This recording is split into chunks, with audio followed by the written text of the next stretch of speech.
রোজ রোজ বেগুন ভাজা খেতে আর ভালো লাগছিল না, তাই ভাবলাম আজকে বানিয়ে ফেলি বেগুন সর্ষে।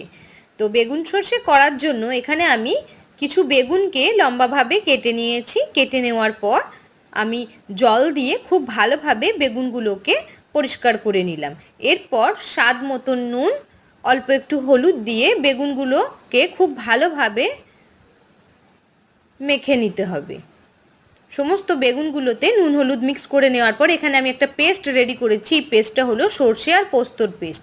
এটার মধ্যে পরিমাণ মতো নুন, অল্প একটু হলুদ আর রঙের জন্য একটু কাশ্মীরি রেড চিলি পাউডার দিয়ে অল্প পরিমাণে একটু জল দিয়ে মশলাটাকে খুব ভালোভাবে মিক্স করে নেব। মশলাটা খুব ভালোভাবে মিক্স হয়ে যাওয়ার পর কড়ার তেল গরম হয়ে গেলে আমি একে একে সমস্ত বেগুনগুলোকে দিয়ে দেব ভেজে নেওয়ার জন্য। বেগুনগুলো এক পিঠ ভাজা হয়ে গেলে অপর পিঠটা আমি উল্টে নেব। তবে একটা জিনিস খেয়াল রাখতে হবে, বেগুনগুলো যেন একদম ফ্রেশ হয়, মানে কোনো পোকা বেগুন যেন না হয়, তাহলে কিন্তু এই বেগুনের শেপটা দেখতে বাজে লাগবে আর বেগুন সর্ষেটা খেতে হয়তো ভালো হবে কিন্তু দেখতে বেগুনগুলোর শেপটা খারাপ লাগবে।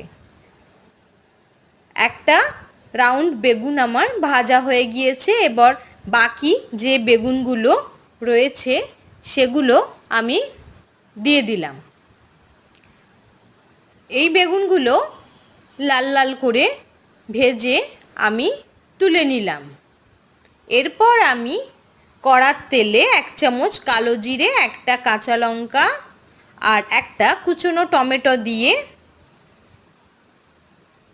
ভালোভাবে মশলাটাকে একটু নেড়ে নিলাম।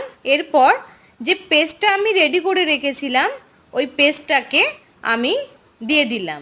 দিয়ে ওই পেস্টটা যে বাটিটায় ছিল অল্প একটুখানি আমি মশলা ধোয়া জলটা দিয়ে ভেজে রাখা সমস্ত বেগুনগুলোকে আমি দিয়ে দিলাম। সমস্ত বেগুনগুলো দিয়ে দেওয়ার পর আমি এখানে শেষে একটুখানি চিনি আর ধনেপাতা দিয়ে দিয়েছিলাম। এইটাই হলো আজকের আমার বেগুন সর্ষে।